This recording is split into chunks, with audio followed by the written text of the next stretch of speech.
Hi there, I'm Holly from HolliDay Anyday, and today I decided we were going to make some cornmeal biscotti. It's something kind of unique. I've made biscotti a billion times, but I've never done it with cornmeal before, and this one happens to have orange zest, rosemary, and aniseed in it, so it's kind of unique. And I know most of you have had biscotti before, but did you realize that biscotti means twice baked? So later we're going to bake it twice. So something other interesting about this recipe, it calls for melted butter. So I've melted some butter.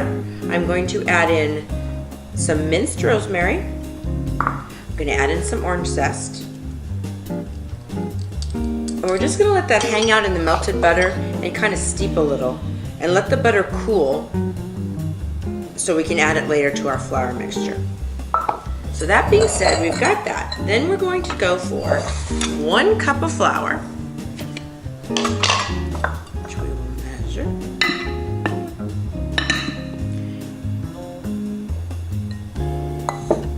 And then we're going to go for 1/2 cup of sugar.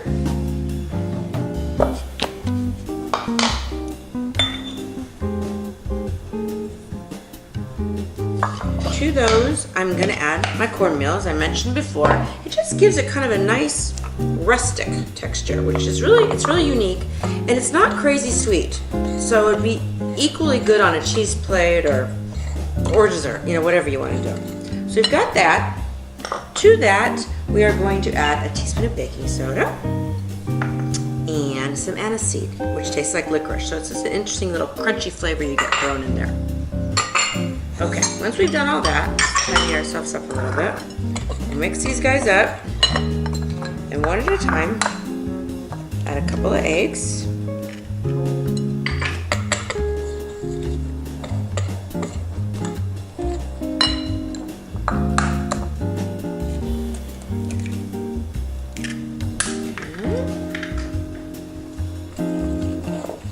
So mix this well to combine. It's going to be a very crumbly dough. As most of you know who've had biscotti before, it's not real moist and soft. And this one does not have a ton of fat in it, basically just that I think it's 4 tablespoons of butter. So it's actually particularly kind of more on the lighter side. So we've got that. Let's go ahead and add in our butter. Rosemary from my yard, and the orange zest. As you can see, it's definitely kind of a crumbly texture, which we will work it better with our hands a little bit later. Now these are completely optional. If you're not a big nut person, you don't have to add nuts. But the recipe calls for some roasted blanched almonds. A little extra texture. It's almost like a granola bar, kind of. So we'll mix this together. It's coming together pretty good. And then we're going to break it into 2 sections and create a couple little logs. That looks pretty good. So it should look something along the lines of that. Okie dokie. I've got a prepared sheet with parchment. If you don't have parchment, you don't have to use parchment, but sometimes it's just easier, and you can buy the sheets that come already trimmed, which is super duper handy. So what I'm going to do is I'm going to take this and just very basically break it into 2. And kind of form it into sort of like a long potato, maybe more like a sweet potato. And it's totally up to you, because you can make these guys as wide or as skinny as you want. And you're going to be slicing them like this. So, feel free, you can make them fatter if you want. But these are kind of nice because they're just nice, maybe, I don't know, a couple bites, more or less. Wait till you see, they turn out this most gorgeous golden color because of that cornmeal. I had never made them with cornmeal before, and they're just so pretty. I think I'll put cornmeal in all of mine from now on. So that one's done, see? Very, very easy. Very straightforward. And then we just do the same with the rest.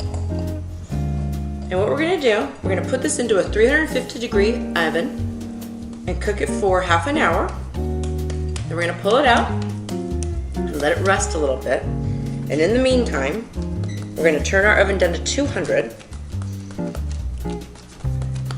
And then once these guys have rested for 5 minutes, 10 minutes, then we'll slice them. I'll show you this later. And we put them back into that 200-degree oven, and we allow them to more or less just dry out for 45 minutes to an hour.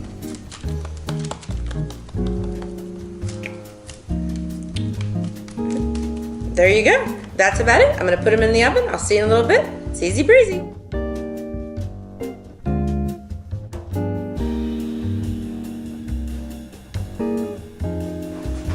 Hi there, we're back.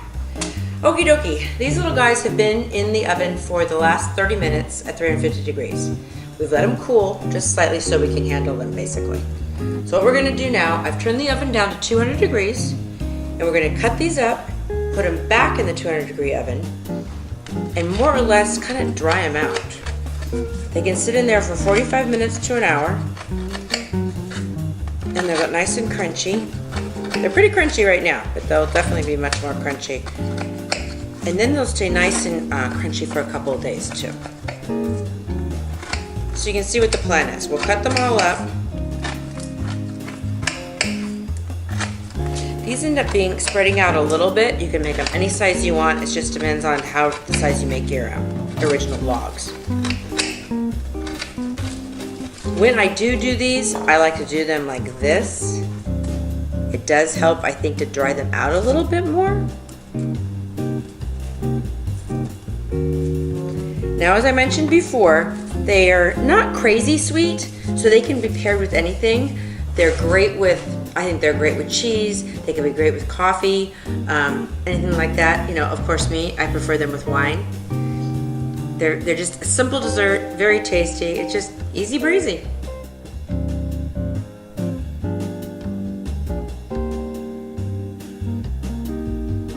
The biscotti's done, and now I get to eat some. As I mentioned before, traditionally in Tuscany, they serve their biscotti with something called vinsanto. Well, what vinsanto is, it's a wine that's made from grapes that are dried slowly. Kind of like a sauterne, kind of like an ice wine, but just a different process, but equally as sweet, or like a late harvest wine. You can have your biscotti with anything you want. I prefer it with the vinsanto. It's just perfect accompaniment. And it works really well for dipping. This biscotti is nice and crunchy and rustic, so it's not going to fall apart.